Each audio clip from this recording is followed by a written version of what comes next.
तो सबसे पहले मैं अपने जेई 2026 वाले बच्चों का इस वीडियो के अंदर स्वागत करता हूं और आपको मैं कॉन्ग्रेचुलेट करता हूं बच्चों।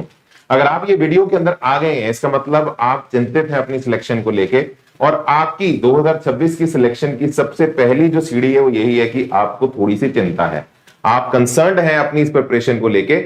और मैं आपको कॉन्ग्रेचुलेट इसलिए करना चाहता हूं मेरे भाई क्योंकि ये सारी चीजें जो तुझे एक्चुअली चाहिए होती हैं, एक आइडियल रोड मैप क्या, एलिजिबिलिटी है, एग्जाम पैटर्न क्या है, कट ऑफ क्या रहती हैं, मेंस और एडवांस की, एनएडीज भी टारगेट रहेगा और डेफिनेटली आईआईटीज हमारा आइडियल टारगेट होना चाहिए। ये सारा डिटेल के अंदर तुम्हें आज मैं स्टेप बाय स्टेप टाइमलाइंस बताने वाला हूं। आपको पूरी क्लैरिटी होगी इस वीडियो के बाद। अच्छा, मुझे इस महीने के अंदर, इस मंथ के अंदर ये मेरे टारगेट्स होने चाहिए और इस हिसाब से मुझे आगे बढ़ना चाहिए।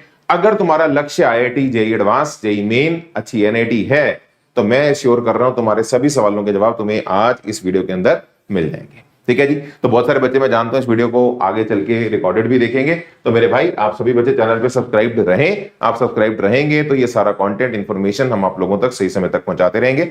और हाँ, साथ ही साथ मेरे भाई टेलीग्राम चैनल पे भी ज्वाइन रहें ताकि बहुत सारा इंफॉर्मेशन कंटेंट जो हम यूट्यूब पे दे नहीं पाते आपको यहाँ पे प्रोवाइड कर दिया जाता है। जो भी एकेडमिक सेशन होंगे उनके पीडीएफ सबसे पहले टेलीग्राम पे आते हैं, तो बहुत सारी चीजें आपको देनी होती हैं इस पूरी प्रिपरेशन के दौरान, तो दोनों जगह पे आप बेटा बने रहिएगा। आइए शुरू करते हैं आज की इस वीडियो को। सबसे पहले सीधा मुद्दे की बात करते हैं। मैं जानता हूं अगर तुम इस वीडियो के अंदर आए हो तो यार देखो यार, मैं हमेशा बच्चों को बोलता हूं बेटा टारगेट सेट करने में कोई कंजूसी नहीं करनी। टारगेट बढ़िया से बढ़िया जो टॉप नॉच होना चाहिए वो सेट करिए और इसमें कोई दो राय नहीं है भैया। हमारे लिए सबसे बेस्ट टारगेट जो है, अगर हम जेई की तैयारी कर रहे हैं और एक जेई एस्पिरेंट का ये लक्ष्य होना भी चाहिए, वो है हमारा आईआईटी बॉम्बे। ठीक है, तो IIT Bombay is the ideal target which has to be there for every JEE aspirant. तो यार अब दो तीन बातें मैं यहां पे आपको बताना चाहता हूं। अगर तुम्हारा लक्ष्य, और मैं जानता हूं ये लक्ष्य हर बच्चे का जब 10 से 11th आता है, हर बच्चे का ये लक्ष्य रहता है कि मुझे आईआईटी जाना है। ठीक है जी। अब देखो टाइम के साथ होता क्या है, इस टारगेट को हम कैसे अचीव कर पाते हैं। दो तीन तरह के बच्चे होते हैं। एक तो ये वाला बच्चा है, एक ये वाला बच्चा है जो कि स्टड है, stud and high IQ. High IQ ये वो बच्चे हैं जो गॉड गिफ्टेड हैं, स्टड हैं, चीजें बहुत जल्दी समझ में आती है, इनकी स्लोप भी ग्राफ की एकदम स्टीप होती है, जल्दी जल्दी अपने लक्ष्य को पार कर लेते हैं। और ये वो बच्चे हैं जो बहुत पहले से 6th class, 8th class, 9th class olympiads दे रहे हैं। दुनिया तरह का इनका पास एक्सपोजर है, इंटरनेशनल कम्युनिटी के साथ एसोसिएटेड है, इंस्टीट्यूट्स भी इनको लेने के लिए इधर उधर भाग दौड़ कर रहे हैं और ये आईआईटी निकाल देंगे। गॉड गिफ्टेड होते हैं, इसमें कोई दो राय वाली बात नहीं है। ठीक है जी, मेहनत भी बहुत टाइम से कर रहे हैं। पर मैं जानता हूं बहुत सारे मैंगो बच्चे भी यहाँ पे बैठे हैं और मैक्सिमम बच्चे मैंगो, और मैं कई बार अपनी वीडियोस के अंदर बोल चुका हूं कि मैं भी बेटा तुम्हारे जैसा ही एक समय पे मैंगो बच्चा था। तो अगर मैंगो बच्चों की बात की जाए कि अच्छा मैंगो बच्चे कैसे रहते हैं, तो यार देख यार, मैंगो बच्चों के जो ग्राफ होते हैं थोड़े अलग तरह के होते हैं। मैंगो बच्चे जो है वो अपनी प्रिपरेशन को थोड़ा अलग तरह से कंडक्ट करते हैं। तो मैंगो बच्चा क्या करता है, मैंगो बच्चे का ना स्लोप इतना ज्यादा नहीं होता। मैंगो है, बेचारा बेचारा बेचारा स्लो है, मैंगो है। तो जो मैंगो बच्चा होता है ना, उसका जो ग्राफ का स्लोप होता है वो बहुत कम होता है, वो बहुत कम होता है। और डेफिनेटली वो आईआईटी बॉम्बे के बीच में, आईआईटी बॉम्बे के बीच में उसका समय के साथ जो गैप है वो काफी ज्यादा होता है। ये बहुत पहले ही दिख जाता है, ये आईआईटी निकाल देगा, बॉम्बे भी चला जाएगा। इस बच्चे का लक्ष्य इससे समय के साथ दूर होना शुरू हो जाता है। ये है फॉर अ मैंगो बच्चा। अब यहां पे कुछ समय के बाद, जैसे कि अब आपका 11th निकल गया, तो मैक्सिमम बच्चे इस चैनल पे जो खड़े हैं वो यहां पे खड़े हैं, ये यहां पे बच्चे हैं, ये हमारे 11। मैं ये बात क्लियर कर देता हूं, अगर कि बच्चा बोले कि सर आप तो ऐसा मान के चलो कि मेरी 11th 0 है, तो मेरा तो ग्राफ यहां तक भी नहीं है, मेरा ग्राफ और नीचे है, मैं तो वहां पे भी नहीं हूं। नहीं, ऐसा नहीं होता। मैं आपको भी क्लियर कर देता हूं, तेरी 11th 0 भी हो, तू अगर मैंगो है, 12th भी अगर तू जो मेरी बातें मैं बताने वाला हूं तो सुनेगा, तो आईआईटी का अच्छा कैंडिडेट बन जाएगा। तो गैप होगा, ठीक है भैया, 11th डिसाइड नहीं करती, मेन चीज 12th होती है। तो सुनिए, अब यहां पे दो तरह के मैंगो बनते हैं। अगर तो एक ऐसा मैंगो है जो मुझे दिन के, एक ऐसा मैंगो है, अगर मुझे एक ऐसा मैंगो बच्चा है ना, मैंगो बच्चा है जो मुझे अपने दिन के 7 से 8 घंटे देने को तैयार है, और ये 7-8 आवर्स हमारे सेल्फ स्टडी के मांग रहा हूं, ये क्लास के नहीं मांग रहा। कोचिंग वोचिंग ऑनलाइन ऑफलाइन सब अलग है। तू स्कूल जा रहा है, नहीं जा रहा, तू कोचिंग ले रहा है, ऑनलाइन ले रहा है, ऑफलाइन ले रहा है, मुझे उससे कोई मतलब नहीं है। तू खुद अपनी कॉपी और किताब के साथ बैठ के 7-8 घंटे अगर पर डे 6 घंटे मिनिमम है, 7-8 तक ले जाओ, बहुत अच्छी बात है। अगर तू ये देने के लिए तैयार है तब मैं आगे बात करूंगा, तब तू वीडियो के अंदर भी आगे रुकी हो। लेकिन अगर तू ये देने के लिए रेडी नहीं है तो फिर भैया तेरा ग्राफ ये जाने वाला है, तू आईआईटी बॉम्बे छोड़ एनआईटी के अंदर भी नहीं जाएगा। ये है हमारा non serious mango. This is your non serious mango. अगर तू ऐसा बच्चा है तो जो ये भी मुझे नहीं दे सकता, तो फिर मैं तुझे अभी के अभी बता देता हूं, तुझे सरप्राइज नहीं लगेगा, झटका नहीं लगेगा, एक साल बाद तू एनआईटी भी नहीं जाएगा। कंपटीशन बहुत हाई है, देख रहे हो तुम लोग। और अगर तू ये 7-8 घंटे देने के लिए तैयार है, तू मैंगो है, दिमाग कम है, लेकिन तू लगा रहा है, पढ़ता रहे, तो बेटा तू इस बच्चे को टाइम में तो बीट नहीं कर पाएगा, ये तो पहले चला जाएगा। लेकिन ये मैं तुझे श्योर कर रहा हूं, अगर तू लगा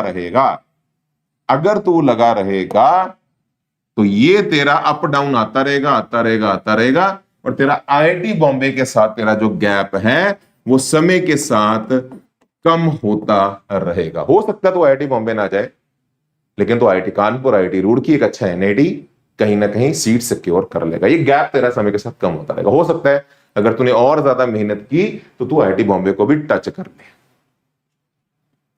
ये सत्य है।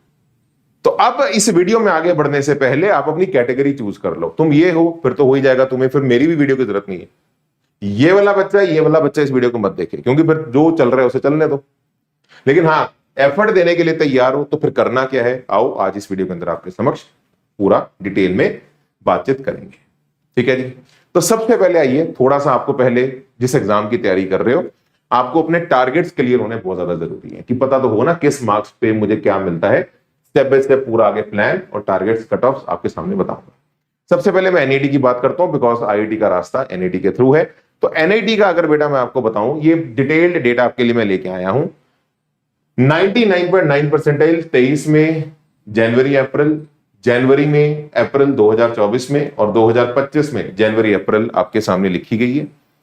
एवरेज निकल के आती है हमारी 244 मार्क्स पे। 99.9 परसेंटाइल का मतलब होता है 1200-1400 रैंक, मतलब आप ऑल इंडिया 0.1% बच्चों के अंदर आते हो। 99 परसेंटाइल हमारा आइडियल टारगेट जो मैं बच्चों को बोलता हूं, ये वाला जो है आपका, ये आइडियल टारगेट है 99 परसेंटाइल। डिफरेंट ईयर्स के अंदर जो है ये कहां कहां पे गई, क्योंकि डेफिनेटली बेटा हर अटेम्प्ट अलग होती है, हर अटेम्प्ट में कट ऑफ लग जाती हैं। एक बेसिक्स आइडिया मैं आपको यहां पे डेटा दिखा रहा हूं, और इसके पीछे एक रीजन है, आगे जाके आपको समझ में आएगा। अगर आप जनवरी और अप्रैल को कंपेयर करेंगे, जनवरी में 99 परसेंटाइल कम मार्क्स पे मिल जाती है, और ये ट्रेंड प्रूवन है। आप 24 में देखिए 192 199, आप जनवरी में देखें यहाँ पे 2025 इस साल का अगर आप डेटा देखें तो 176 मार्क्स पे 99 परसेंटाइल आई थी, और ऐसे ही हमारा 183 मार्क्स पे हमारी अप्रैल अटेम्प्ट के अंदर 99 परसेंटाइल आई थी। तो देख रहे हैं, मतलब अप्रैल अटेम्प्ट में कंपटीशन ज्यादा होता है, बच्चे ज्यादा प्रिपेयर्ड होते हैं, ड्रॉपर ज्यादा आ जाते हैं। ये वीडियो ड्रॉपर्स और क्लास 12 दोनों तरह के बच्चे देख सकते हैं, तो इसलिए पूरे इस वीडियो को देखिएगा, आप दोनों के लिए कंप्लीट प्लान है इसका। ठीक है जी। और एवरेज अगर आप निकाल लेंगे 99 परसेंटाइल आपके 184, मतलब जेई मेन के पेपर के अंदर एवरेज अगर 184 मार्क्स पे लेके आता है, तब तू कह सकता है कि यार तेरा 99 परसेंटाइल का लक्ष्य जो है वो जेन्युइन है, उसके आसपास तो कहीं बैठा है। ठीक है जी। अब ये इसमें भी बेटा अगर शिफ्ट इजी आई तो ये 200 मार्क्स हो जाएगा, टफ आई तो ये 170 पे आ जाएगा। That also depends upon the nature of the shift. और मिनिमम टारगेट जो मैं कहता हूं यार, इससे नीचे तो टारगेट मत करो यार, वो है 97 परसेंटाइल, बिकॉज यार ये वो टारगेट है जहां पे तुम्हें लगभग एनआईटीज मिल जाती हैं ऑल इंडिया कोटा पे। होम स्टेट पे तो चलो पीछे मिल जाएगी, इसके भी नीचे मिल जाएगी, लेकिन ऑल इंडिया लेवल पे कि हम सिक्योर रहे, हम अपनी चॉइसेस को लेकर रिस्ट्रिक्टेड ना रहे हमारी होम स्टेट की एनआईटी पे, उसके लिए 97 परसेंटाइल मिनिमम टारगेट है। सीएस हो सकता है ना मिले, but all over India NITs में कुछ ना कुछ टॉप की जो 4 ब्रांचेस में मिल जाएंगी। आपको टारगेट करने चाहिए 160 मार्क्स, मतलब लगभग 50% मार्क्स भी अगर आप जेईई मेन के अंदर रखते हैं तो आप एनआईटीज के ऑल इंडिया लेवल पे एक अच्छे दावेदार हैं। इसके नीचे बिल्कुल सोचिए मत। और मैं आपको बता देता हूं 93 और 94 परसेंटाइल के बीच में जेईई एडवांस की कट ऑफ रहती है। तो अगर एडवांस का एग्जाम लिखना है तो मान के चलिए कम से कम 128 मार्क्स एवरेज आपको लेने पड़ेंगे। ठीक है जी। 94 परसेंटाइल मिनिमम टारगेट आपका होना चाहिए। आगे बढ़ते हैं, थोड़ा सा मैं आपको ये भी बता देता हूं कि ये जेईई मेन का स्कोर बता रहा हूं, थोड़ा सा आपको एक आइडिया भी दे देता हूं कि अगर टीयर 1 में ऑल इंडिया लेवल पे अगर कंप्यूटर साइंस के अंदर आप जाना चाहते हैं, और सभी कैटेगरीज का आपको बताऊंगा, सभी कैटेगरीज का डेटा बताऊंगा, तो वो कट ऑफ आपके सामने है। ये 2024 का जोसा काउंसलिंग का पूरा ऑथेंटिक डेटा है जो उसने अपनी वेबसाइट पे पब्लिश किया है। एनआईटी ट्रिची जो कि टॉप एनआईटी है, इसके अंदर सीएस ब्रांच अगर आप ऑल इंडिया लेवल पे चाहते हैं तो 1200 रैंक पे खत्म हो जाती है। उसके लिए तेरे को 99.9 परसेंटाइल लानी पड़ती है 250 मार्क्स लाने पड़ेंगे। और अगर तू नीचे आ जा टॉप की 4 एनआईटी में 250 मार्क्स ही है, थोड़ा और नीचे आ जा तो जो हमारी 9th 10th लेवल की एनआईटी है, दुर्गापुर, कुरुक्षेत्र, है ना, टियर 1 की मैं बात कर रहा हूं, इनके अंदर अगर तुझे सीएस ऑल इंडिया लेवल पे चाहिए तो 215 से 203 मार्क्स चाहिए। और कॉरेस्पॉन्डिंग रैंक कट ऑफ भी तेरे सामने है, रैंक कट ऑफ भी तेरे विनय सर सामने है। बाकी कैटेगरीज की कट ऑफ भी तूने स्क्रीन पे देख ली है, हर बच्चा अपनी कैटेगरी की रैंक कट ऑफ देख सकता है। होम स्टेट के अंदर थोड़ा और पीछे चला जाता है। होम स्टेट के अंदर डेफिनेटली अगर ये एनआईटी ट्रिची आपके होम स्टेट में आती है तो ओपन कैटेगरी में 5000 तक मिल जाती है। तो कॉरेस्पॉन्डिंग मार्क्स आप देखो, जहां पे 250 चाहिए थे तो वहां पे ज्यादा फर्क नहीं है, टॉप एनआईटीज की लड़ाई तगड़ी है। होम स्टेट के अंदर भी 230 मार्क्स आपको एवरेज आउट चाहिए होते हैं, और यहां पर भी 179 मार्क्स, मतलब 189, मतलब 190 मार्क्स तक आपको होम स्टेट तक अपनी ये टियर 1 एनआईटीज का सीएस ब्रांच मिल जाता है।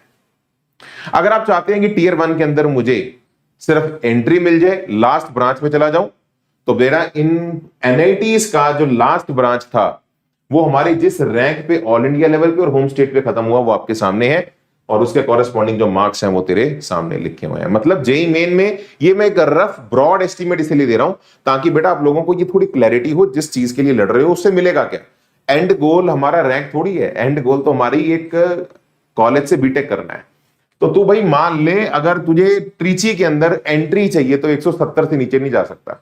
अब तू गोल दिमाग में क्लियर रख, मुझे टॉप एनआईटी के अंदर सीएस करना है, तो भैया सपने देखना अगर शुरू किया है तो उस हिसाब से मेहनत करो। 250 मार्क्स चाहिए, मुझे टॉप कॉलेज के अंदर एंट्री चाहिए तो 170 पे एंट्री भी हो जाएगी। और किसी भी टॉप 10 में अगर लास्ट ब्रांच चाहिए तो मिनिमम से मिनिमम आपको मेरे बच्चों 139 मार्क्स चाहिए होते हैं। इससे कम आपको टॉप एनआईटी लास्ट ब्रांच नहीं मिलती, और जो लास्ट ब्रांचेस मिलती हैं वो भी तेरे सामने लिखी हुई है। ठीक है विनय सर, बात समझ में आ रही है? ठीक है। और ऐसी लास्ट ब्रांचेस बाकी कैटेगरीज की, है ना, किस किस रैंक पे गई ये मैंने आपको पीछे होम जनरल कैटेगरी का बताया है ना, ऑल इंडिया और होम स्टेट। बाकी कैटेगरीज का कहां कहां कट ऑफ गया लास्ट ब्रांच का आप स्क्रीन पे अपनी कैटेगरी के हिसाब से देख सकते हैं। ये कैटेगरी रैंक्स हैं। ठीक है विनय सर, बात समझ गई। और होम स्टेट के अंदर ये ऑल इंडिया लेवल पे है कैटेगरीज, और ये होम स्टेट लेवल पे है ना बाकी कैटेगरीज की जो कट ऑफ हैं वो भी मैंने आपके लिए रख दी है ताकि कोई किसी बच्चे को अपनी कैटेगरी के अंदर भी कोई दिक्कत ना आए। अब बात करते हैं यहां पे आईआईटीज की, क्योंकि अब एनआईटीज और आईआईटीज मेन और एडवांस दोनों हमारा गोल रहता है। आईआईटीज के लिए क्या माहौल होता है, तो आइए जरा मैं पहले आपको आईआईटीज का बताता हूं। तो भैया आईआईटीज का बहुत सिंपल सा रूल है। आईआईटीज एक तो ये जेईई मेन की परसेंटाइल, ठीक है, तो जेईई मेन की परसेंटाइल मैंने आपको बता दी है अप्रोक्सीमेटली। अगर आप 95 परसेंटाइल सेफर साइड पे आपको बता रहा हूं, वैसे इस बार हमारी 93.2 परसेंटाइल पे ही कट ऑफ क्लियर होगी, बट और चलो मैं अगले साल का भी स्पेक्ट्रम लेके चलूं कि अगर आप 130 के आसपास 135 के आसपास नंबर रखते हैं तो आप सेफ, काफी सिग्निफिकेंट सेव है कि आप आईआईटी का पेपर लिख पाएंगे, क्योंकि जेईई मेन के जितने भी बच्चे होंगे टॉप के 2.5 लाख बच्चे ही सभी कैटेगरीज के मिला के जेईई एडवांस का पेपर लिखते हैं। तो ये सारे जो बच्चे हैं, इसके ऊपर वाले जो बच्चे हैं, इसके ऊपर वाले ये जितने भी बच्चे हैं ये फाइनली एडवांस का पेपर दे पाएंगे। इसके नीचे वाले जो बच्चे हैं वो एडवांस का पेपर नहीं दे पाएंगे। ठीक है जी, आपको अप्रॉक्सीमेट आइडिया बता रहा हूं। अब अगर ये बच्चे एडवांस का पेपर देते हैं तो एडवांस का पेपर एक अपने आप में एक नया एग्जाम है जिसका डेफिनेटली क्वेश्चंस का लेवल बहुत तगड़ा होता है। और उस एग्जाम में अगर आपको टॉप 100 रैंक लेनी है तो आईआईटी के एग्जाम के अंदर, एडवांस के एग्जाम के अंदर तुम्हें 92 से 73% मार्क्स चाहिए होते हैं। मतलब अगर रैंक 1 बनना है तो आईआईटी के पेपर में 92%, जो कि बहुत मुश्किल है, कठिन काम है, और अगर 73% भी ले आते हो तो आप टॉप 100 आ जाओगे। और अगर आप बेटा 500 रैंक चाहते हैं, एडवांस के पेपर में 500 रैंक चाहते हैं तो 60% मार्क्स आपको चाहिए होते हैं। और 1000 के अंदर अगर आप चाहते हैं तो 60 से 55% आप इतना रैंक ला पाएंगे। एडवांस के पेपर में 50% मार्क्स पे ऑल इंडिया लेवल पे 1000 के अंदर रैंक आ जाती है जनरल कैटेगरी की। ठीक है जी। और 2000 से 2500 अगर आप रैंक एडवांस के पेपर, और 2 से 2500 में इसलिए यहां पे थोड़ा हाईलाइट कर रहा हूं बिकॉज ये वो हमारा रैंक है आईआईटी का जहां पे आपको प्राइमरी आईआईटीज के अंदर टॉप की 4-5 ब्रांचेस मिल जाती हैं। तो उसके लिए तुम्हें 48 से 46% मार्क्स चाहिए होते हैं, एक ब्रॉड सा आइडिया।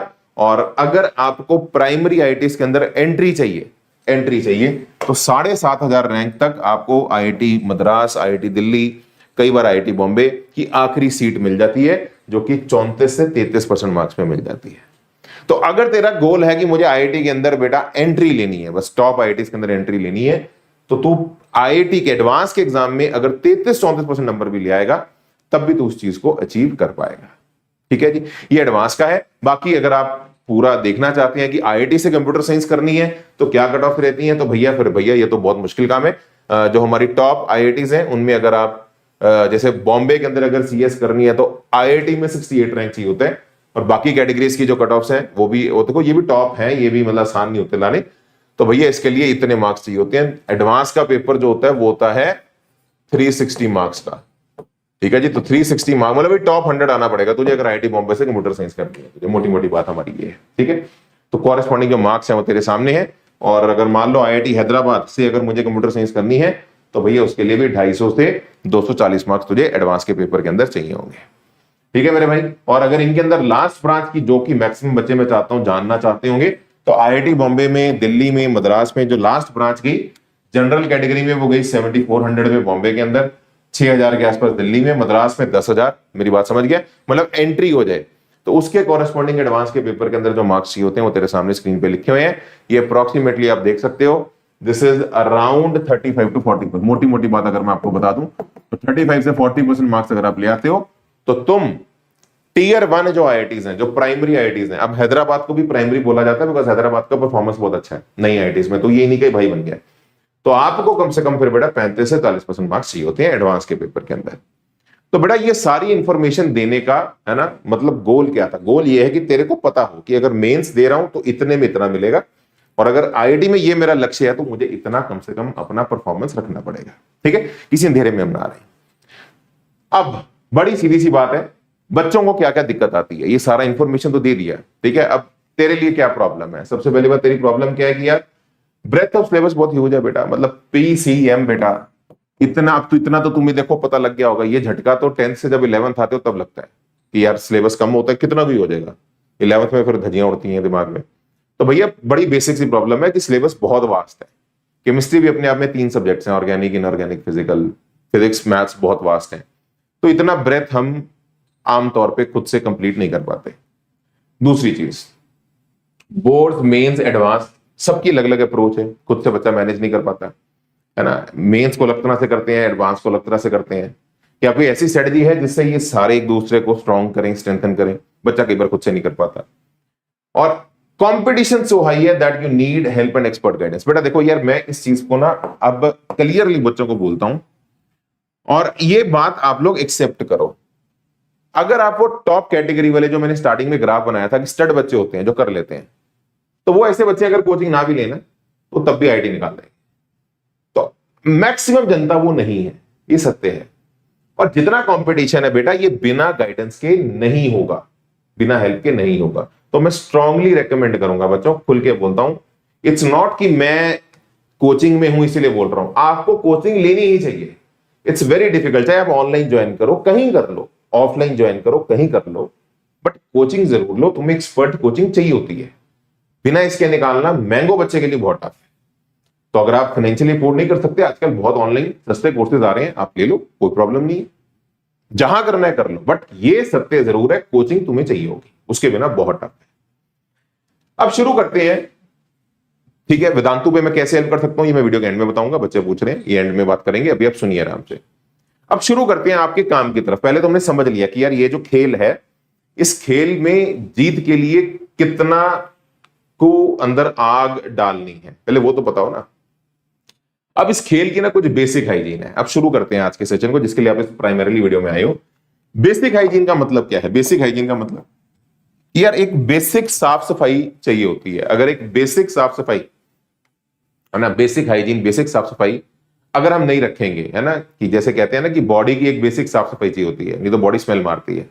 तो ऐसे ही इस पूरी जर्नी के अंदर एक बेसिक हाइजीन है, आप सभी लोगों को वो फॉलो करनी है। सबसे पहले वो बेसिक हाइजीन जो है वो ये है कि यार आप एक अपना कोई स्टडी एरिया रखें। अब वो कोई कोचिंग हो सकता है, ठीक है ना, घर के अंदर तो होना ही चाहिए अलग से, बट जैसे मैंने अभी आपको बोला एक एक्सपर्ट कोचिंग होनी चाहिए आपकी, कहीं पे भी। ये ऑनलाइन हो सकती है, ऑफलाइन हो सकती है, बट हाँ दैट इज वेरी इंपॉर्टेंट। दूसरा, आप लोगों की अपनी सेल्फ स्टडी होनी बहुत इंपॉर्टेंट है। मैं जितना मर्जी अच्छा टीचर बेटा तुम्हें दे दूं, मैं खुद तुम्हें तुम्हारे घर पे आके कॉपी पकड़ के पर्सनल लेवल पे क्यों ना पढ़ा दूं, तो तू जब तक नहीं पढ़ेगा नहीं होगा। और मैंने पहले वीडियो की स्टार्टिंग में बता दिया था, मिनिमम जो है बेटा वो 6 से 7 घंटे है, ठीक है जी। और ये कोचिंग के अलावा है, और ये वो नहीं है कि तू रीड कर रहा है, ये वो है तो कॉपी पेन पेपर लिख के सॉल्व कर रहा है, तू काम कर रहा है, हाथ चल रहा है तेरा, ये वो है। ठीक है, इतना तेरा होना चाहिए। तीसरा, अच्छा खाना खाइए, फ्रूट्स खाइए, घर का हेल्दी खाना खाइए। बेटा फास्ट फूड आपको स्लो करता है, इस बात को आप समझो। आप वीक में 1-2 बार खा रहे हैं अलग बात होती है, दैट इज ओके, बट आप डेली फास्ट फूड खा रहे हैं, आपकी बॉडी लेथार्जिक हो जाएगी। तो फास्ट फूड अवॉइड करें, घर का खाना खाएं। स्वस्थ मन और स्वस्थ तन जो है वही बेटा सरस्वती को ग्रहण कर पाता है। तो ये जो एजुकेशन है ये सरस्वती है, ये आती ही तभी है अगर आपका मन और आपका तन स्वस्थ हो। ठीक है ना, बीमार हो गए थोड़ी पढ़ाई होती है, फिर ठीक होके होती है। जिम ज्वाइन करने की जरूरत नहीं है, बट एक बेसिक एक्सरसाइज 10-15 मिनट मॉर्निंग के अंदर हर बच्चे को करनी चाहिए। और इसका रीजन मैं आपको बता देता हूं। एक तो चलो आपकी थोड़ी ब्रीदिंग करते हैं तो थोड़ा सा वैसे बॉडी ठीक रहती है। दूसरा, जब आप थोड़ा सा एक्सरसाइज करते हो ना तो बॉडी आपकी ओपन अप हो जाती है to perceive the new things of the day. तो आज के दिन जो भी सीखोगे, जो भी चीजें आपके अंदर जाएंगी, वो चीजें आप तभी ले पाओगे अगर आपकी थोड़ी सी बॉडी ओपन अप हो चुकी होगी। तो उस चीज का थोड़ा ध्यान रखें। एंड तीसरी चीज बेटा, स्लीप बहुत इंपॉर्टेंट है, स्लीप कॉम्प्रोमाइज मत करना। मैं पर्सनल लेवल पे देखता हूं, ठीक है जी, मैं पर्सनल लेवल पे देखता हूं बहुत सारे बच्चे स्लीप को कॉम्प्रोमाइज करते हैं पढ़ाई के अंदर। तो बेटा मैं कहूंगा पढ़ाई कॉम्प्रोमाइज कर लो, कोई दिक्कत नहीं है, स्लीप कॉम्प्रोमाइज नहीं करनी। Minimum 7 hours, but 8 hours is ideal. 7 hour, इससे 8 आवर्स से चलो ज्यादा मत करना, 8.5 घंटे भी मत करना, वो फिर बॉडी थक जाती है। But 7 to 8 hours, 7 to 8 hours is ideal. अगर आप 7 से 8 घंटे स्लीप बॉडी को दे रहे हैं, that is very very important, don't compromise on that. ठीक है, ये एक बेसिक हाइजीन है। अब आइए थोड़ा सा बढ़ते हैं आगे। बहुत सारे बच्चों का ये सवाल आता है प्रिपरेशन में कि सर 11th नहीं आती। तो कोई टेंशन वाली बात नहीं है, जो बातें बताने वाला हूं जरा ध्यान से सुनना। सबसे पहली बात, आपने 11th को लेके अभी वरी नहीं करना है। आपको डाउट ये आता है कि सर 11th के चैप्टर जो 12th के अंदर कनेक्टिंग हो गए, फिर वहां मैं क्या करूंगा। तो देखो बड़ी सीधी सी बात है, पूरी 11th कनेक्टिंग नहीं है।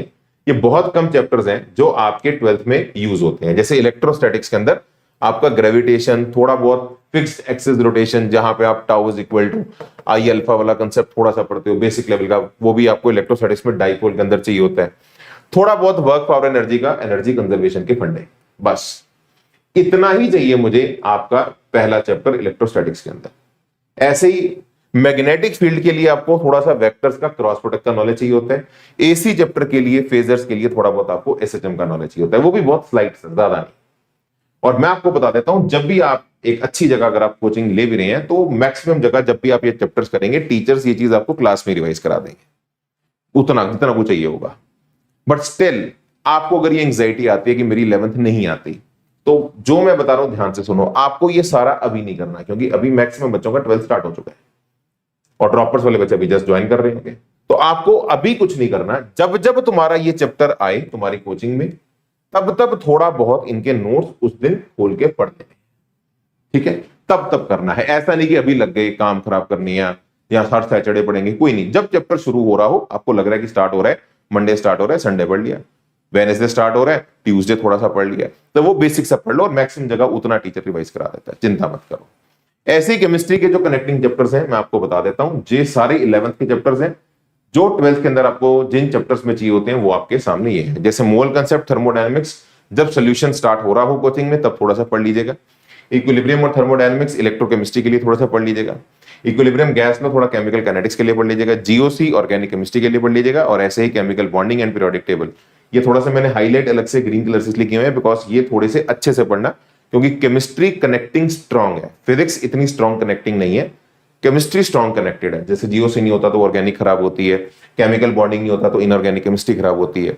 तो और ये अभी नहीं करने, फिर मैं आपको बता दूं, क्योंकि अब आपका जो चल रहा है वो चलने दो। जब चैप्टर कोचिंग में स्टार्ट हो जाए, जब ये स्टार्ट हो जाए कोचिंग में, तब आप इसको थोड़ा बहुत पढ़ सकते हैं। ठीक है, डन है, डन है। चलिए, ऐसी अगर मैं मैथ्स की बेटा बात करूं तो मैथ्स के लिए ये सारे चैप्टर्स हैं जो 11th के हैं, और जहां जहां आपको 12th के अंदर चाहिए होंगे वो आपके सामने है। यहां पे मैं आपको बस ये बता देता हूं, ये पीएनसी को लेके बच्चे डरते हैं। बेटा पीएनसी अभी बहुत दूर है, आपको प्रोबेबिलिटी के लिए चाहिए होगा, प्रोबेबिलिटी मैथ्स के एंड में आता है, तो इसको तो बिल्कुल अभी नहीं करना। ये जब प्रोबेबिलिटी कोचिंग में स्टार्ट होगा तब पकड़ लेना। बाकी थोड़ा बहुत जब जब ये चैप्टर्स तुम्हारे स्टार्ट हो, जैसे फंक्शन से ही तुम ज्यादा मेजरली स्टार्ट करते हो, तो रेंज ऑफ फंक्शन से अपना 12th का मैथ्स तुम थोड़ा बहुत 11th का पढ़ के स्टार्ट कर सकते हो। ठीक है, और मैक्सिमम जगह पे जैसे मैंने बोला टीचर्स रिवाइज करवा देते हैं, बट स्टिल अपने लेवल पे भी आपको अपना एफर्ट बना के रखना है। तो ये सारी चीजें जब जब ये चैप्टर शुरू हो, थोड़ा थोड़ा इनको पढ़ के जाइए। ठीक है जी, अब आता है फाइनल प्लान। प्लान क्या है सर? ये तो हो गया 11th का, कौन सा पूरा 11th नहीं चाहिए होता, ये बात याद रखना। बहुत कम पोर्शन है 11th का जो 12th में चाहिए होता है। और आपको अच्छी बताता हूं, 11th का सिलेबस बहुत वास्ट है और टफ है। 12th का सिलेबस बहुत छोटा है और इजी है कंपेयर टू 11th। तो 12th आपको ज्यादा कंफर्टेबल लगेगी, ये मैं आपको श्योर कर रहा हूं। अब फाइनल प्लान क्या है मेरे बच्चों, आइए आपको प्लान बताते हैं। सबसे पहले तो बेटा आपको फिजिक्स केमिस्ट्री मैथ्स के जो हाई वेटेज प्रायोरिटी चैप्टर्स जो होते हैं, आपको वो स्क्रीन पे मैंने दिखा दिए हैं। ये सारे आपको पता होने चाहिए, जो बच्चा स्नैपशॉट लेना चाहे ले भी सकता है। अब हाई वेटेज में भी आप दो तरह के कलर्स देख रहे हैं, एक ग्रीन कलर एक येलो कलर। ग्रीन कलर का मतलब है आपके 12th के हाई वेटेज चैप्टर्स, और 11th वाले जो है वो आपके बेसिकली 11th के हाई वेटेज है। तो अगर तुम्हारा अभी लक्ष्य 12th है तो तुम ग्रीन वाले जो चैप्टर स्क्रीन पे देख रहे हो, जैसे इलेक्ट्रोस्टैटिक्स भी आपको हाई वेटेज जो आपका पहला चैप्टर आपको दिख रहा है, इन सभी चैप्टर्स का कंट्रीब्यूशन एवरेज आउट जो रहा है वो रहा है 64%। बहुत बड़ी बात है बेटा, 64% पे एनआईटी ट्रिची के अंदर एंट्री मिल जाती है आपकी, ठीक है जी। तो आप अगर इन हाई वेटेज चैप्टर्स को जब स्क्रीन पे देख रहे हैं, मतलब जब भी ये चैप्टर्स तुम्हारी कोचिंग में आए, आपको इनकी सॉल्विंग को थोड़ा एक्स्ट्रा एफर्ट देना है।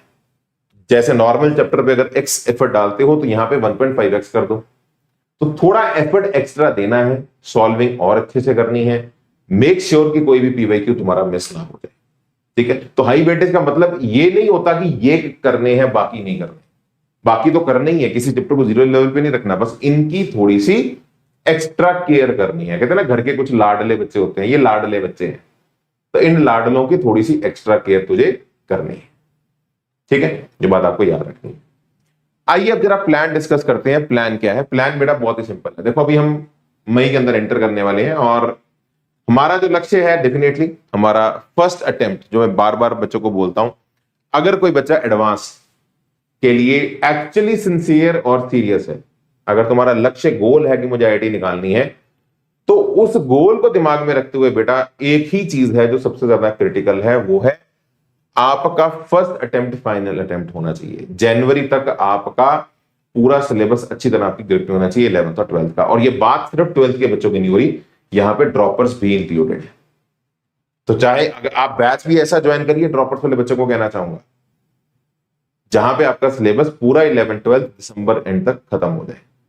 लास्ट ईयर हमारा जो ड्रॉपर्स का बैच था, मंथन प्राइम बैच, हमने दिसंबर 15 को पूरा सिलेबस खत्म कर दिया था पीसीएम का। हमारे ड्रॉपर्स अभी एडवांस की तैयारी जनवरी की फर्स्ट अटेम्प्ट के बाद कर रहे हैं। तो सभी बच्चों को मेक श्योर करूंगा, आप जहां भी करें, हमारे पास करना चाहें तो लिंक मिल जाएगा आपको डिस्क्रिप्शन में, कहीं भी करें, मेक श्योर आपका दिसंबर से ज्यादा सिलेबस खींचना नहीं चाहिए, बिकॉज ड्रॉपर्स के लिए भी कह रहा हूं, ठीक है। और 12th का तो और पहले, 12th का अगर आप सिलेबस की बात करो तो 12th के बच्चों के लिए तो फिनिशिंग लाइन जो है वो हमारी आपकी 15 अक्टूबर है, मैक्सिमम है, इससे ज्यादा नहीं जानी चाहिए। और ड्रॉपर्स के लिए दिसंबर है, ठीक है जी। फर्स्ट अटेम्प्ट जो बच्चा अपनी फाइनल अटेम्प्ट की तरह देगा, दो बेनिफिट है, एक तो कम मार्क्स पे अच्छी परसेंटाइल मिल जाती है फर्स्ट अटेम्प्ट के अंदर, सेकंड आप आगे का जो टाइम है सारे का सारा अपना एडवांस पे फोकस कर पाएंगे। तो क्या क्या करना है ये एक करके आपके सामने आपको बताता हूं। पहले मैं इस पूरी जर्नी को 3 स्टेप्स में ब्रेक करता हूं, step 1, step 2 and step 3। Step 1 है मई से अक्टूबर, स्टेप 2 है अक्टूबर से जनवरी, और फिर स्टेप 3 आपका जनवरी से जनवरी एंड तक। तो 5 महीने का पहले प्लान बताते हैं आपको, मई से सितंबर एंड तक। बेटा सबसे पहले तो आपको जो मैं बता दूं कि 12th का syllabus complete like a pro. Complete like a pro का मतलब आपने डरना नहीं है मुझे 11th नहीं आती। मैंने अभी आपको जो 11th में जो जो चाहिए होगा, और पूरा 11th चाहिए नहीं होता, गिन चुन के 3-4 चैप्टर होते हैं एक सब्जेक्ट के जो चाहिए होते हैं, और जब वो चैप्टर कोचिंग में स्टार्ट हो 12th का, तब वो वाला चैप्टर जो मैंने आपको बताया वो थोड़ा सा रिवाइज कर लेना। तो कोई बच्चा ये बेवकूफी मत करना कि सर 11th का बेड़ा गर्क हो गया है तो मैं 12th में पहले 11th करूंगा, इवेंचुअली 11th भी जाएगी हाथ से, 12th भी जाएगा। तो 12th do like a pro, मतलब ये बात याद रखना है, 12th तो ऐसे बब्बर शेर की तरह कंप्लीट करनी है, ऐसे दहाड़ के कंप्लीट करनी है कि 12th के अंदर तुम्हें कोई अगर मतलब कहते हैं ना कि कोई भी सवाल दे दे, तुम्हारे अंदर ये कॉन्फिडेंस होना चाहिए कि यार हाँ मुझे आता है मैं कर लूंगा, चाहे उस वक्त ना हो रहा हो, लेकिन ये विश्वास होना चाहिए कि मैंने पढ़ा बहुत अच्छे से, हाँ कोई बात नहीं, क्लिक नहीं कर रहा, बात हो जाए। Finish 12th like a pro, कोई सेकंड थॉट्स नहीं देने, 11th को बिल्कुल नहीं पकड़ना, आराम से अपनी 12th को कंप्लीट करो, अच्छे से सॉल्विंग करो। नोट्स एंड रीसॉल्व क्लास एग्जांपल्स, ये तुम्हारी सबसे बड़ी प्रायोरिटी होनी चाहिए। बहुत सारे बच्चे क्या करते हैं, क्लास एग्जांपल्स को रिवाइज करते हैं। देखो बेटा नोट्स का मतलब क्या है, नोट्स में कुछ थ्योरी कुछ एग्जांपल्स, और मैं फिजिक्स के लिए मैं आपको बता दूं बेटा, कोई ऐसी थ्योरी नहीं है जिससे सारे क्वेश्चंस हो जाए, और कोई ऐसे क्वेश्चन नहीं है जिससे सारी थ्योरी क्लियर हो जाए। तो क्वेश्चंस और थ्योरी जो है ये एक लूप में चलते हैं, कुछ थ्योरी से कुछ क्वेश्चन सॉल्व होते हैं, कुछ क्वेश्चन से थ्योरी क्लियर होती है। तो आपने वो चक्का घुमाते रहना है। दूसरी बात, कोई भी टीचर आपको एक चैप्टर एक टॉपिक के 500 या 100 क्वेश्चन नहीं करवा सकता, वो 10 करवा सकता है। तो कोई भी टीचर वो जो 10 क्वेश्चन उठाता है वो ऐसे उठाता है अपने लेक्चर के अंदर जिससे आपके 500 क्वेश्चन सॉल्व हो जाए।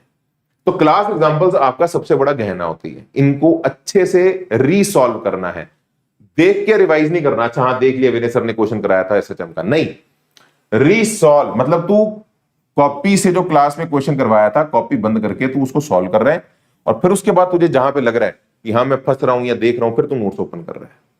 तो एक एक क्वेश्चन रीसॉल्व करिए, केमिस्ट्री के अंदर भी मैथ्स के अंदर।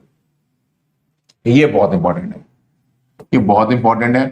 किसी भी रैंक में, किसी भी रिजल्ट में आपका कंटेंट उतना ही इंपॉर्टेंट रोल प्ले करता है जितना आप अपनी कोचिंग या टीचर्स को लेकर करते हैं। कंटेंट हमेशा अच्छा होना चाहिए, नेशनल लेवल का कंटेंट होना चाहिए, और जितने भी आपके जो नेशनल लेवल इंस्टीट्यूट्स हैं उनके सबके कंटेंट अच्छे हैं। आप हमारा लेना चाहें, तत्व हमारा बहुत अच्छा बना हुआ है जिसके अंदर बहुत अच्छे ग्रेडेड लेवल से बेसिक लेवल की मेंस क्वेश्चंस होते हैं, फिर एडवांस लेवल के क्वेश्चंस होते हैं, फिर मेंस के पीवाईक्यूज होते हैं, एडवांस के पीवाईक्यूज होते हैं। तो एक ही के अंदर आपको सारा कुछ मिल जाता है, मेंस का भी और एडवांस का भी पीवाईक्यूज के साथ। ठीक है, तत्व नाम से आप चाहें तो 22 बुक्स का सेट है 11th 12th का मिला के, आप उसको भी ले सकते हैं। बट याद रखिए आप कहीं से भी लें, कंटेंट नेशनल लेवल का होना चाहिए, अच्छी तरह से इवॉल्व होना चाहिए जो एक नेशनल लेवल के इंस्टीट्यूट करते हैं, और इसके बिना रिजल्ट नहीं आएगा, ये बात याद रखना। और डेफिनेटली पीवाईक्यू सॉल्विंग आपको रखनी है ताकि आपको डेफिनेटली जिस एग्जाम की तैयारी कर रहे हो आप उसको समझो तो सही क्वेश्चंस किस ट्रेंड के आ रहे हैं। और आपको एक और अच्छी बात बताता हूं मैं, ये याद रखना हमेशा, advance always helps main.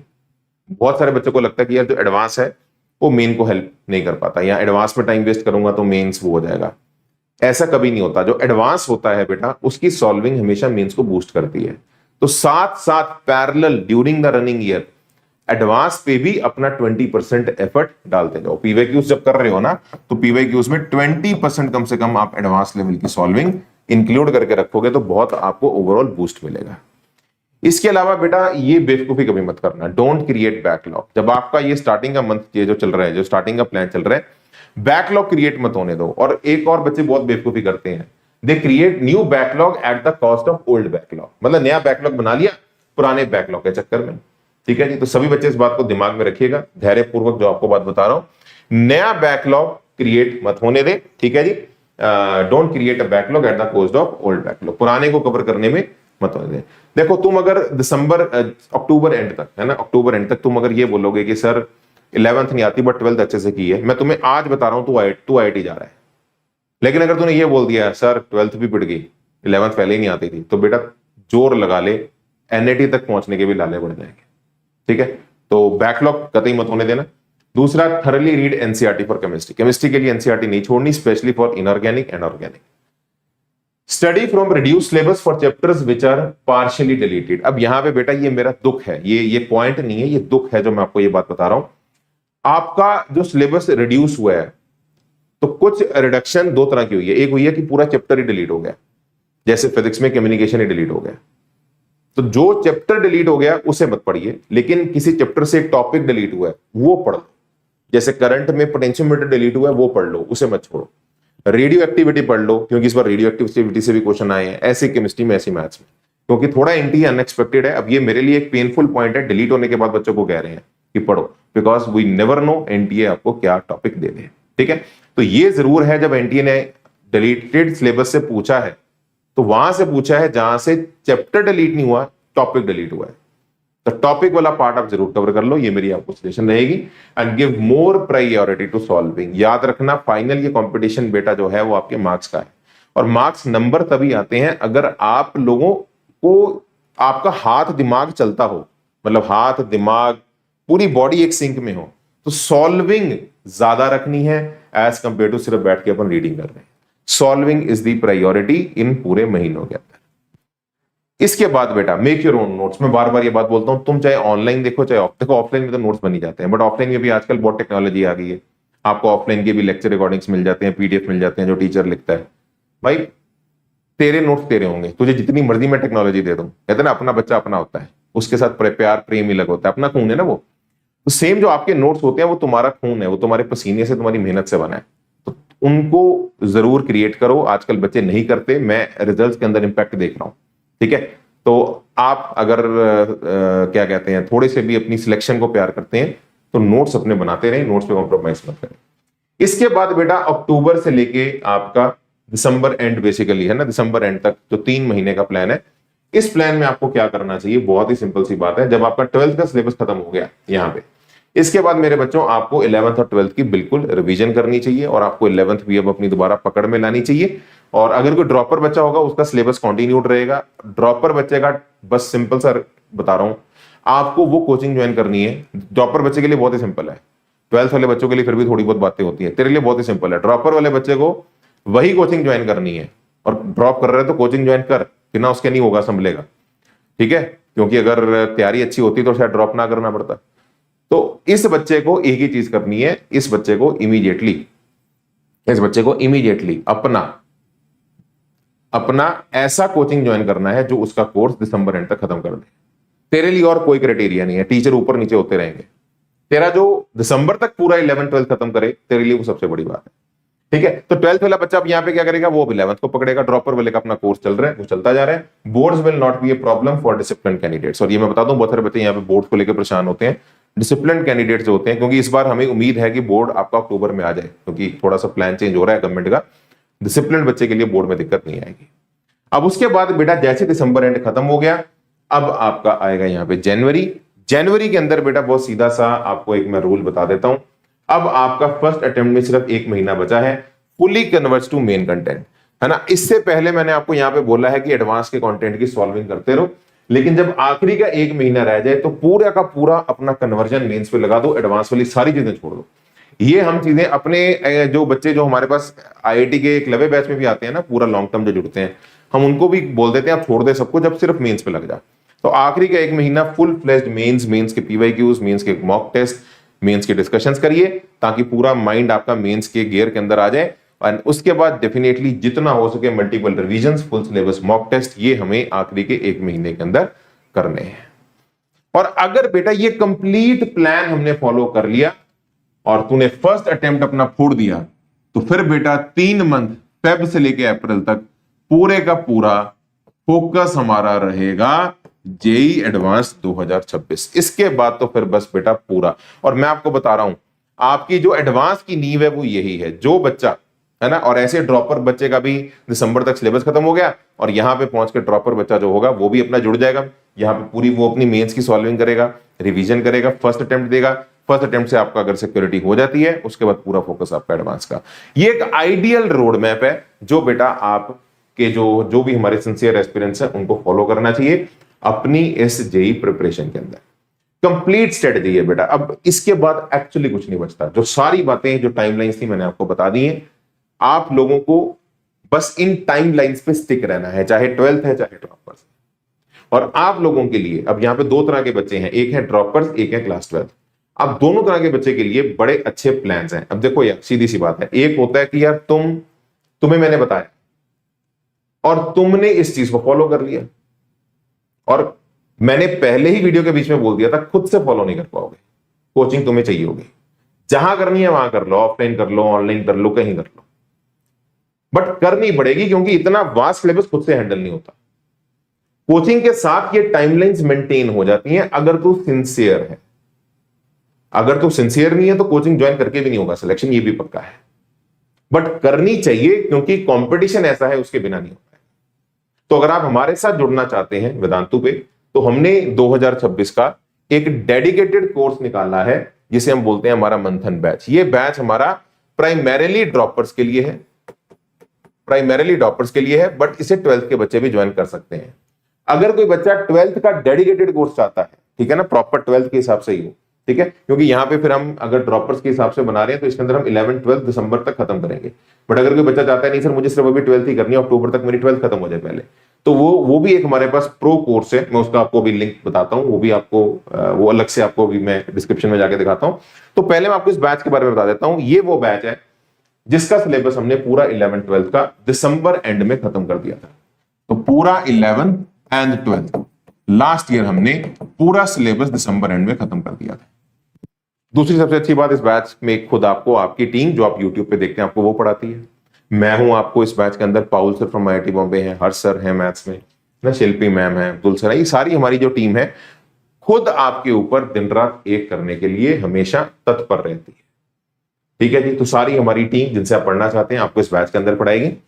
Definitely live lectures होंगे, पार्ट टेस्ट, इसके अंदर फिर यार टेंशन नहीं लेनी। मतलब इसके अंदर क्या होगा, आपको बस प्लान के साथ स्टिक रहना है। तो जो सोचने वाला काम है वो सारा मेरा है। ठीक है, मैंने एक बार आपको एग्जांपल भी दी थी। मेरे एक दोस्त था, उसने जॉब लगते ही ड्राइवर रख लिया। हमें लगता है वो शो ऑफ कर रहा है, वो मुझे बाद में कई साल बाद समझ में आया। उसने मुझे ये बात बताई, यार जब तुम लोग गाड़ी चला के अपना टाइम वेस्ट कर रहे थे ना सड़कों के ऊपर, तब मैं खुद को तैयार कर रहा था। गाड़ी तो कोई और चला सकता है, जो काम मुझे करना है सोचने वाला वो तो मैं ही करूंगा ना।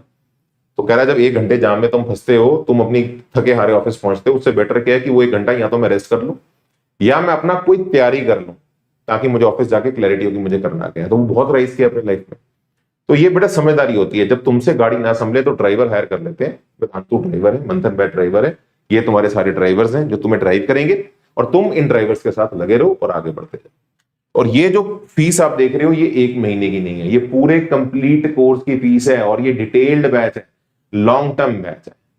ठीक है ना। तो ऑनलाइन का सबसे बड़ा फायदा क्या है, ये अफोर्डेबल है। तो प्राइमरीली ये ड्रॉपर्स के लिए, बट अगर कोई 12th का बच्चा भी देख रहा है जिसको फाइनेंशियल इशू है वो भी ले लो, कोई दिक्कत नहीं, क्योंकि हमने तो 11 12 दोनों ही बढ़ा देनी है इस बैच के अंदर। इसका एक और वर्जन भी है। ठीक है, इसके अंदर तुम्हें जो कंटेंट, जो मैं कह रहा था आपको, जो कंटेंट सॉल्व करना होता है जिसे हम तत्व बोलते हैं 22 किताबों का, उसका सॉफ्ट कॉपी मिलता है। तो इसका जो एडवांस वर्जन है उसके अंदर आपको हार्ड कॉपी भी मिल जाता है। मैं आपको ना एक बार लिंक दिखा देता हूं ताकि आपको ये पूरी क्लैरिटी रहे। तो जैसे मेरे भाई देख, अभी ये वीडियो चल रही है, ठीक है, तो इसी वीडियो के डिस्क्रिप्शन में आ जा, तो इसी वीडियो के डिस्क्रिप्शन में आ जा। तो जैसे इस वीडियो के डिस्क्रिप्शन में आएगा, है ना, तो यहाँ पे देखो मेरे भाई, ये कुछ लिंक्स आपको दिखेंगे, ये कुछ लिंक्स दिखेंगे आपको, दिख रहा है जेई 2026 मंथन बैच। तो मैं जैसे यहाँ पे मंथन बैच का लिंक ओपन करूंगा, ये पेज ओपन हो जाएगा। 3999 के अंदर ये आपका कंप्लीट पूरे कोर्स का फीस है, मैं बार बार आपको बता रहा हूं। तो इसमें भी ना बेटा 2 वर्जन होते हैं, एक ये वाला जो मैंने आपको बताया 3999, और एक होता है इसका थोड़ा एडवांस्ड वर्जन, वो है हमारा ये इसको हम प्राइम बैच बोलते हैं। इसके अंदर जो हमारा कंटेंट है ना, उसकी हम हार्ड कॉपी घर पे डिलीवर कर देंगे। तो ये जो एक्स्ट्रा कॉस्ट तुम देख रहे हो ये कंटेंट की कॉस्ट है, प्रिंटिंग कॉस्ट है। तो 22 किताबें होती हैं टोटल, 11 12 की मिला के, ठीक है, जिसे हम तत्व बोलते हैं। तो इसमें कंटेंट की सॉफ्ट कॉपी मिलेगी। मैं हमेशा सजेस्ट करता हूं हार्ड कॉपी लीजिए, क्योंकि कोई बहुत ज्यादा महंगा नहीं है। ठीक है, एक्सट्रीम फाइनेंशियल इशू है परिवार में, फिर बात अलग होती है। बाकी आप ये लीजिए, बिकॉज अपनी किताब अपनी होती है, उसके ऊपर आप सर्कल लगा सकते हैं, उस पर आप टिक कर सकते हैं। आपका बहुत सारा जो समय है बच सकता है ना, चीजों को सॉफ्ट कॉपी में अरेंज करने में। तो खुद की कॉपी खुद की होती है, जिसको आप ओपन करके कभी भी कहीं पर भी रिवाइज कर सकते हैं। कल को ट्रैक भी रहेगा कि यार अच्छा ये नहीं हुआ था, ये सर्कल लगाया हुआ है, तो बहुत फायदे होते हैं। तो go for this thing which I will recommend. ठीक है जी। अच्छा, दूसरी बात, अगर कोई, और ये ड्रॉपर्स के लिए भी है, और 12th का बच्चा जिसको कोई फाइनेंशियल इशू है, वो प्राइम बैच हमारे बहुत कॉस्ट इफेक्टिव बैचेस होते हैं, आप इनको ले सकते हैं, क्योंकि हमने 11 12 दोनों पढ़ानी है। बट अगर कोई ऐसा बच्चा है जो सिर्फ मुझसे, अभी आज की डेट में मुझसे सिर्फ चाहता है कि सर मुझे सिर्फ 12th का बैच चाहिए, मतलब जिसमें 11th ना हो, और जैसे आपने बताया अक्टूबर तक मेरा सिलेबस खत्म हो और आगे आप मुझे पूरा एडवांस तक लेके जाओ, है ना। तो अगर आप सिर्फ हार्डकोर 12th की चाहते हैं और बहुत अच्छे लेवल पे आप अपनी 12th को करना चाहते हैं, तो फिर आपके लिए बेटा हमने एक प्रो कोर्स निकाला है। तो प्रो कोर्स जो होते हैं ना बेटा, ये हमारे 1 year pro course for class 12। ये जो हमारे 1 ईयर प्रो कोर्स जो होते हैं ना, ये वाले प्रो कोर्स ऐसे कोर्सेज हैं जो आपको ऑफलाइन जैसे ऑनलाइन लगते हैं। तो इसके अंदर हम क्या करते हैं, प्रॉक्टर करते हैं, मतलब तुम्हारा कैमरा ऑन करके तुम्हें टीचर बढ़ाता है। ठीक है, और ये बिल्कुल जैसे लगा लो तुम ऑफलाइन कोचिंग में गए हो, बस वो ऑफलाइन कैमरा पे हो रही है, मतलब लैपटॉप पे हो रही है। तो ये आप हमारा full year pro course join कर सकते हैं। ठीक है जी। और इसके अंदर मतलब ये लगा लो यार, वेदांतु का ये अस्तित्व है जो सबसे ज्यादा मैक्सिमम फीचर्स। अब देखो सीधी बात है बेटा, हर बच्चा अफोर्ड नहीं कर सकता, तो इसलिए हमने जो बेसिक फीचर्स हैं उनसे प्राइम बैच बनाया है। लेकिन अगर आप अफोर्ड कर सकते हैं, 12th का बच्चा अगर कोई देख रहा है, फिर आपके लिए सबसे बेस्ट ये वाले कोर्सेज होते हैं। फिर इसके अंदर क्या होता है, आपका कैमरा ऑन होता है, आपको इसके अंदर टीचर्स जो बैच स्ट्रेंथ होती है वो बहुत कम होती है। ठीक है, तो टीचर खुद तुम्हारी चैट का रिप्लाई करता है, मास्टर टीचर, है ना। तो बैच स्ट्रेंथ कम होती है, आपको थोड़ी पर्सनल उसके अंदर भी आपकी वॉच रहता है पूरा, बच्चा आ रहा है नहीं आ रहा, ठीक है। तो इसके अंदर आपको हार्ड कॉपी तो कंटेंट की मिलेगी, बट बहुत सारे और पर्सनलाइज्ड, अगर आप पर्सनलाइज्ड, ऐसे बच्चे हैं जो पर्सनलाइजेशन पसंद करते हैं, ठीक है, कि मेरे पे ध्यान रखे टीचर, क्योंकि मैं हूं निकम्मा, मैं फिर 2 दिन बाद भटक जाता हूं, तो फिर तुम्हारे लिए ये बैचेस है, ठीक है। तो आप इन बैचेस को ले सकते हैं, है ना, बाय फुल कोर्स पे। आप चाहो तो पहले ट्रायल ले सकते हो, ट्रायल 99 रुपीज का है, उसके बाद आप अपना पूरा कन्वर्ट कर सकते हो, आपकी टोटल चॉइस है, ठीक है। और इसमें भी 2 वर्जन होते हैं, एक होता है प्रो क्लासिक, एक होता है प्रो प्लस। बस इसमें और इसमें फर्क इतना है, बैच सेम है, सब कुछ सेम है, कंटेंट सेम है, पर्सनलाइजेशन भी सेम है। इसमें बस पर्सनलाइजेशन का एक और लेवल बढ़ जाता है, इसमें फिर एक पर्सनल टीचर, एक टीचर ही तेरे साथ जुड़ा होगा, तो इसमें अलग से ये सारा पढ़ लेना, फीचर्स लिखे हुए हैं यहाँ पे, ठीक है। तो इसमें पर्सनल टीचर मिल जाता है, इसमें नहीं मिलता, ठीक है। तो वो टीचर बस तेरा ही ध्यान रख रहा है, उसका मतलब ये है कि भाई ये बच्चा जो है ये मेरा अपना बच्चा, उसने तेरे को अडॉप्ट ही कर लिया, बस फिर वो हर वक्त मोबाइल पे तो बात कर सकता है, वो तेरी परफॉर्मेंस को वॉच करेगा, जहां जहां रोज रोज के बेसिस पे वॉच करेगा, तेरा बैकलॉग हो गया, तेरे को लेक्चर अरेंज करके देगा, वेदांतु से कोई सपोर्ट चाहिए होगा वो अरेंज करके देगा, किसी टीचर से कोई सपोर्ट चाहिए होगा, 1-to-1 डिस्कशन चाहिए होगा वो करा के देगा, फिर वो सब कुछ कर देगा, ठीक है। तो ये वो वाला बच्चा है जो बिल्कुल ही अपने आप को बाकी इन दोनों कोर्सेज के अंदर हम आपको वीआईपी भी देते हैं, मतलब वेदांतु इंप्रूवमेंट प्रॉमिस, ठीक है। तो उसका मतलब होता है कि अगर हम आपके रिजल्ट की गारंटी देते हैं, तो अगर मान लो आपका रिजल्ट ऊपर नीचे हुआ, ठीक है, तो उसमें फिर वेदांतु गारंटी देता है, अगर तेरा जो तेरी करंट परफॉर्मेंस है और तेरा अगर रैंक नहीं आता तेरी जेई के अंदर, फिर ये पैसे रिफंड भी हो जाते हैं 1 साल, ठीक है। तो आपके रिजल्ट की भी गारंटी ली जाती है, मतलब ये फिर, क्योंकि हम गारंटी तभी लेते हैं ना, क्योंकि हमें पता है ये प्रोडक्ट ही बहुत तगड़ा है, इसके अंदर हमें पता है ये मशीन ही ऐसी है जिसके अंदर बच्चों का सिलेक्शन आ ही जाएगा, है ना। तो ये ऑफलाइन जैसा ऑनलाइन है, ये बात आप याद रखिए, ठीक है। तो दोनों तरह के जो ऑप्शंस हैं, प्राइम बैच और प्रो बैच, मैंने आपको बता दी हैं। आप अपनी जरूरत के हिसाब से मेरे बच्चों जरूर देखिए और करिए। याद रखिए, कभी भी जो जीवन होता है ना, याद रखना कि बेटा बस वही आदमी पीछे रहता है जो कोशिश नहीं करता, है ना। कोशिश करते रहिए, मेहनत करते रहें, कहीं ना कहीं तो बेटा नैया कश्ती पहुंच ही जाती है। थैंक यू सो मच बेटा, गॉड ब्लेस यू, जय माता दी। मिलते हैं आपको अगली वीडियो के अंदर। हैव अ गुड टाइम बेटा।